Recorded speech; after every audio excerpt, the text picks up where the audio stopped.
পায়ের ক্ষত দেখে অবশেষে সূর্য ঈশাকে ধরে ফেলল। অন্যদিকে গোলাপ সিং ঈশার বিয়ে মিনিস্টারের ছেলের সঙ্গেই দিবে। পার্টিতে সকলের সামনে একথা জানিয়ে দিল। হ্যালো গাইস, কি অবস্থা সবার? পাতি ব্রহ্মচারী নাটকের 42তম পর্বের আপডেট নিয়ে সকলের সামনে হাজির হলাম। দর্শক, আজকের পর্বটি বেশ ইন্টারেস্টিং হতে চলেছে, তাই বলবো পুরো ভিডিওটি দেখতে থাকুন। পর্বের শুরুতে আমরা পার্টিতে দেখতে পাই যেখানে কিনা ঈশা মূর্তি সেজে দাঁড়িয়েছিল। মিনিস্টারের ছেলে বারবার বলতে থাকে যে এই আসলে মূর্তি নয়, এটি আসলে একটি মেয়ে, কিন্তু সবাই তাকে মাতাল ভেবে সেখান থেকে নিয়ে যাওয়ার ব্যবস্থা করে। অন্যদিকে গোলাপ সিং মিনিস্টারের ছেলেকে বলতে থাকে যে তুমি তাড়াতাড়ি গিয়ে ফ্রেশ হয়ে নাও, না হলে তোমার আরও প্রবলেম হবে। অন্যদিকে আমরা সূর্যকে দেখতে পাই যেখানে কিনা গোলাপ সিং তাকে বলতে থাকে যে শোনো, তাড়াতাড়ি ঈশাকে এই বাড়িতে আনার ব্যবস্থা করো। এবং আমরা গোলাপ সিংকে মূর্তির কাছে গিয়ে বারবার ঘুরে ঘুরে দেখতে পাই যেখানে কিনা ঈশা ধরাই পড়তে যাচ্ছিল, কিন্তু কোনো এক কারণে সূর্য তাকে আবারও ডেকে নেয়। অন্যদিকে আরিয়ানের ভাবিকেও ঘরে যেতে বলে গোলাপ সিং।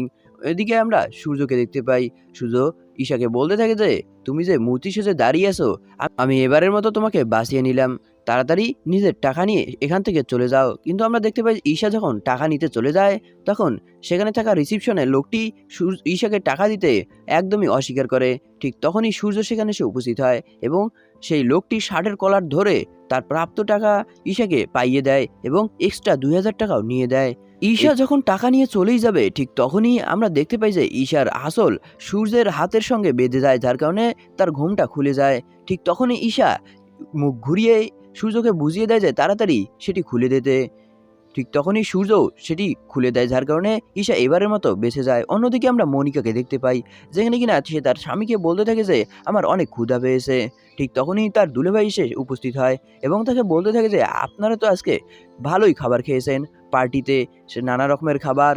ঠিক তখনই একথা বলে তারা সেখান থেকে চলে যায় এবং আমরা মনিকাকে দেখতে পাই যে কিনা বারবার খাবারের কথাই বলছিল।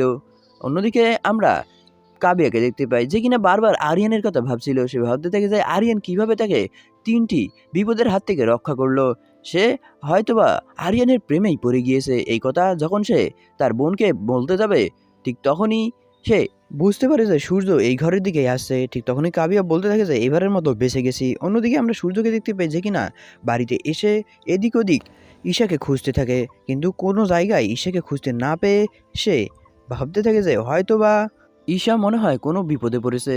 ঈশার কথা ভাবতে ভাবতে সে বেরোতেই দেখতে পায় যে ঈশা তার সামনে এসে হাজির। সে বলতে থাকে যে এত রাত অবধি তুমি কোথায় ছিলে?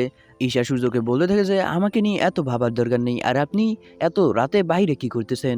নিশ্চয়ই আমার অপেক্ষা করতেছেন। এই কথা বলে সে সূর্যকে থ্যাঙ্কস বলে সেখান থেকে চলে যায়। অন্যদিকে সে তাইমার কাছে আসে। সে এসে দেখতে পায় যে তাইমা ঘুমিয়ে পড়েছে এবং সে তাইমার পাশে দাঁড়িয়ে বলতে থাকে যে আপনাকে অনেক ধন্যবাদ আমাকে ইনকাম করার এই শিক্ষাটা দেওয়ার জন্য। কালকে সকালেই আমি আপনার টাকাটা পরিশোধ করে দেব। অন্যদিকে আমরা দেখতে পাই যে প্রণাম করে ঈশা সেখান থেকে তার রুমে চলে যায় এবং সে ভাবতে থাকে যে কিভাবে তার পায়ের ক্ষতটা লুকিয়ে ফেলা যায়, কারণ সূর্য যদি এটি দেখতে পেয়ে যায় তাহলে সে নিশ্চয়ই সন্দেহ করবে ঈশাকে, যার কারণে সে পায়ে মোজা পরিয়ে সেখানে ঘুমিয়ে পড়ে।